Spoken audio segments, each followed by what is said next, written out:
ಕನ್ನಡ ಸಿನಿಮಾಗಳು ಇತ್ತೀಚೆಗೆ ಥಿಯೇಟರ್ಗೆ ಹೋಗಿ ನೋಡಬೇಕು ಅಂತ ಪುಲ್ ಮಾಡ್ಕೊಂಡು ಬಂದಿರೋದ್ರಲ್ಲಿ ಇದು ಆಲ್ಮೋಸ್ಟ್ ಸೆಕೆಂಡ್ ವೀಕ್ ನಿಮ್ಮೆಲ್ರಿಗೂ ಗೊತ್ತೇ ಇರುತ್ತೆ. ಹೆಜ್ಜಾರು ಸಿನಿಮಾನ ನೋಡಿದಾಗ ಇಷ್ಟು ಕಾಂಪ್ಯಾಕ್ಟ್ ಆಗಿ ಇಷ್ಟು ಟ್ವಿಸ್ಟ್ಗಳ ಜೊತೆನಲ್ಲಿ ಒಂದು ಬ್ಯೂಟಿಫುಲ್ ಆಗಿರುವಂತ ಸಖತ್ತಾಗಿ ಕ್ರಿಯೇಟ್ ಮಾಡಿರುವಂತ ಸಿನಿಮಾನ ನೋಡಿ ನನಗಂತೂ ಸಿಗಬಡೆ ಖುಷಿ ಆಯ್ತು. ಅಂಡ್ ಬಹಳ ಟೈಮ್ ನಂತರ ಸಿನಿಮಾ ನೋಡ್ತಿರ್ಬೇಕಾದ್ರೆ ಓ ವಾವ್ ಅಂತ ರೋಮಾಂಚನ ಆದಂತ ಒಂದು ಕಾಂಟೆಂಟ್ ಇದೆ ಅದರಲ್ಲಿ.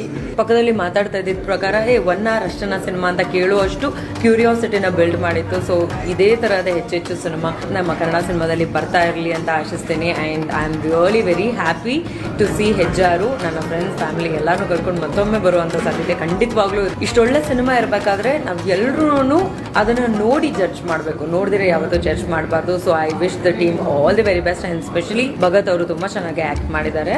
ಫ್ರೆಶರ್ ಅಂತ ಎಲ್ಲೂ ಅನ್ಸಲ್ಲ. Overall cinema is really good. ಒಂದಾದ್ಮೇಲೆ ಇವಾಗ ಏನಾಗ್ಬೋದು ಅಂತ ಕ್ಯೂರಿಯಾಸಿಟಿ ಬಿಲ್ಡ್ ಮಾಡುತ್ತೆ. ಅಂಡ್ ಅದೇ ಕ್ಯೂರಿಯಾಸಿಟಿನಲ್ಲಿ ಸಿನಿಮಾ ಕೂಡ ಕಂಪ್ಲೀಟ್ ಆಗುತ್ತೆ. ಇನ್ನೊಂದು ಚೂರು ಇದ್ರೆ ಚೆನ್ನಾಗಿರ್ತಿತ್ತೇನೋ ಅನ್ನೋಷ್ಟು ಚೆನ್ನಾಗಿದೆ cinema. So I wish the team all the very best. And ಎಲ್ಲರಲ್ಲೂ ರಿಕ್ವೆಸ್ಟ್ ಒಂದೇನೆ, ದಯವಿಟ್ಟು ಎಲ್ಲರೂ ಸಿನಿಮಾನ ಥಿಯೇಟರ್ಗೆ ಬಂದು ನೋಡಿ. Thank you.